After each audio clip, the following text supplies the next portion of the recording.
দলে জয়েন করলাম।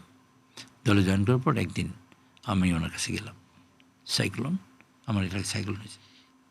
উনি আমাকে বিধ্বস্ত চেহারা থেকে বললেন, কী সমস্যা কী, মানে আমার কী করতে হবে, কী করতে হবে, সমস্যা নাই, করতে হবে কি? আমি বলছি, ম্যাডাম আপনাকে যেতে হবে আমার এলাকায়। তো উনি বললেন, উনি তার লোক ডাকলেন, ডেকে বললেন আমি এখানে যাব, আজকে পারলে আজকেই যাবো বিকেলে, নাহলে কালকে সকালে যাব। আচ্ছা, মাতৃত্ব সুলভ যে জিনিসটা সেটা হলো এইখানে। দেখেন, রবীন্দ্রনাথ বলেছে, যে আছে মাটির কাছাকাছি তার লাগে কান পেতে আসি, মানুষ কান পাতে কখন। উনি গেলেন আমার এলাকায়, সাইক্লোনে বিধ্বস্ত আমার এলাকা। আমি একটা মঞ্চ করেছি, কাঠের মঞ্চ, ছোটো একটু অল্প একটা মঞ্চ করেছি। উনি উপরে দাঁড়ালেন, দাঁড়িয়ে বক্তৃতা দিলেন, কথা বললেন, আপনাদের সব সমস্যায় আমি থাকবো এবং আপনার কোনো অসুবিধা নেই, আপনি ভয় পাবেন না, বেগম খালেদা জিয়া, বিএনপি আপনার পাশে আছে, সরকার আপনাদের পাশে আছে।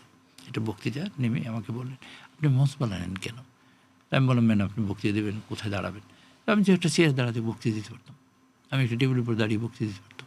উনি চেয়ারে দাঁড়িয়ে ওনার জন্য মঞ্চ বানিয়েছি, সেটা উনি পছন্দ করেননি। এই পছন্দ না করাটা, এটা আমাকে খুব আমার হৃদয়ে রাখছে, যে উনি মানুষের জন্য ফিলিংসটা, মানুষের জন্য রিয়েলাইজেশনটা। আপনি বিপদে আছেন, আমি সাজগোজ করে বসে আছি, সেটা তো বেমানান।